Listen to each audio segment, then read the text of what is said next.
aerial film that we did in 2023 and premiered also in 2023 called Ikigai.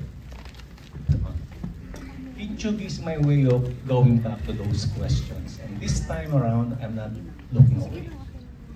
Yung titulo ng pelikula, it comes from the Japanese art of preparing broken pottery with a gold. Sa pong kaalaala na yung pong mga sugat natin at yung mga beklat hindi kailangan hiling are always available with God. Before we start the screening, I'd like to take this moment to recognize the many talents and people who have helped me bring Kinchugi into life.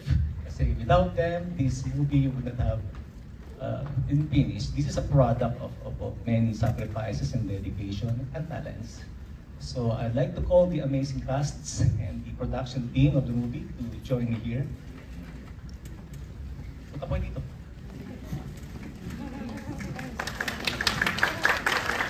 I've asked them to deliver a short message. Siguro yung mga experiences nila that they have encountered while filming the film. Unfortunately, one of the lead stars is not present tonight. So siguro kayo na magpakilala sa inyong mga sarili. Okay?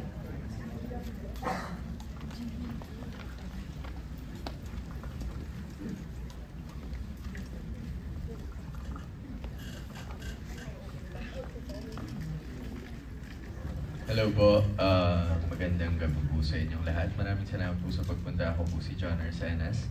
At isa po ako sa cast ng Kinchugi. Grabe, ang tagal na nito. Kaya sobrang excited kami lahat na mapanood po ito. Sana po mag-enjoy po kayo. Magandang gabi po sa lahat. Papasalamat po kami sa pagpapaunlak nyo na pumunta at manood sa amin ng pelikula. Ako si Jun Naira. At ito si Miss Malet, ang katabi ko.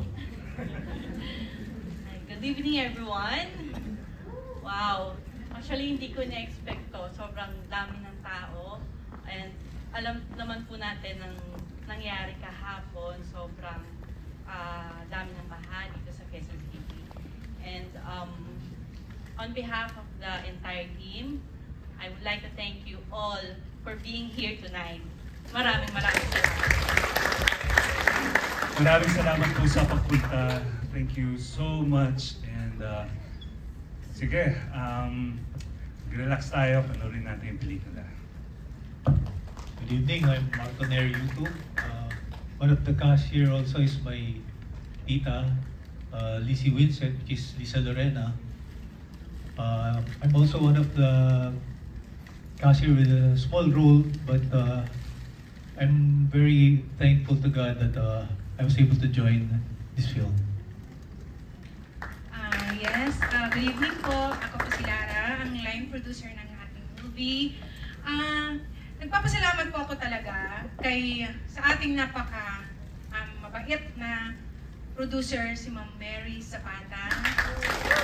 Na ngayon, MBC Group, companies.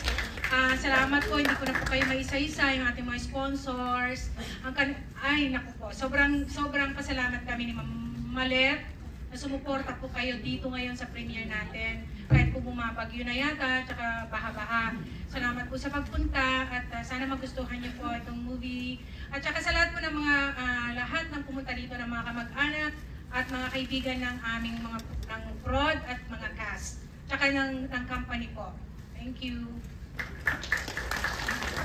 Magandang gabi po, everyone. Thank you for coming. Matagal po namin hinihintay itong film na to para maipadabas. And I think this is the right time para po mapanood natin. Siguro po nagkakaroon talaga na, alam mo, may pinagdadaanan tayo. I think para sa atin to ngayon. Ay, ako nga pala po si Gigi Hernandez. Ayun, from Ikigai up to sa Kinchugi. Ayan po. As Mrs. Baldomero. Thank you. Hi, I'm Anthea Roa Mercad. I'm the lead villain of this film. I'm the leader of the terrorist group. Well, I would like to share something tonight. Our much beloved Filipino filmmaker, Lino Broca, once said, "The artist is always a participant. He tries to be true not only to his craft, but also to himself. For it is the supreme duty of the artist to investigate the truth, no matter what the forces attempt to hide it. And then to report it to the people, to confront them with it like a whiplash that will cause wounds, but will free the mind. It is a crime to rest while there is a fellow Filipino starving. The artist is a committed person that he will always take the side of any human being who was violated, abused, oppressed, dehumanized, whatever his instrument, the pen, the brush, or the camera. Films that challenge our perceptions, forcing us to re-examine reality, confront our history, expose injustices, and question the forces of politics, while still captivating and entertaining us, are exactly what the world needs more of. Such films awaken our dormant passion, steering us from passivity into action and inspiring us to help create the world we all want to live in. Kintsugi is one such work.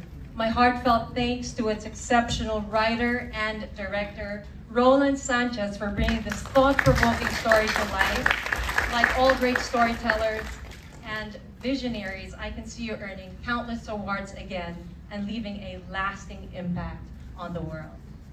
Whenever accepting a life-changing project, I consider stories with a universal appeal and stories that contribute to improving the lives of many. Due to the advancement of technology, we humans have leveled up to a new wave of consciousness and truth, making it harder for value destroyers and corrupt government officials to masquerade as public servants by stagnating progress and robbing us of our inheritance or potential in life because of greed and abuse of power. Kintsugi is a masterpiece that will help break the wall of lies and injustices we have to face in our daily lives. With that being said, there are parts of this film that have never been witnessed in human history because not all writers have the strength and fortitude to expose these despicable bastards. To my mother, who is here tonight, you were the first to teach me how to be accountable for all my actions and how to turn every wound into gold. Thank you for your unconditional love and support. Thank you for my Auntie Chuck and Auntie Lida for being here tonight, and Gordon Lee as well. Thank you to my mentor Z for shaping me to speak my truth and for teaching me the power of my voice. I want to acknowledge every cast of this film who has invested their blood, sweat, and tears with every inch of their souls.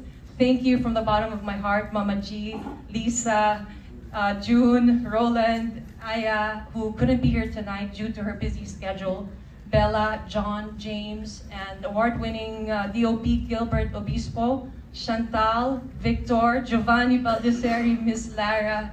Thank you so much, and Monica, and one of our executive producers, Miss Manel. Thank you so much.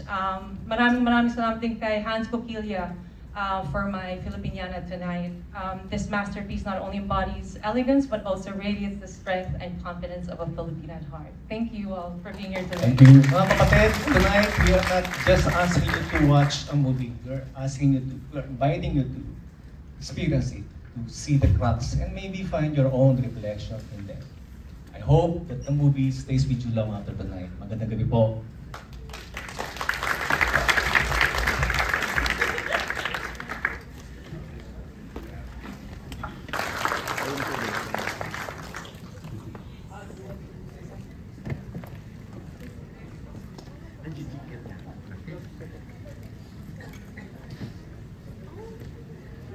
Anyway, kung walang magsasalita, ako pa rin. Napakaraming mga kaibigan natin na nandito, coming as far as Batangas, Zambales, at sila yung mga dakilang sponsors natin dito, even without pay. They are all sponsors without pay. Anyway, thank you. Maraming salamat, guys!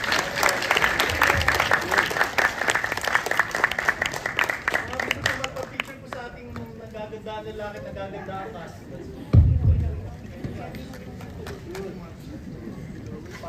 nakita ka na ba? Ito ang pag nakita mo, hindi ka.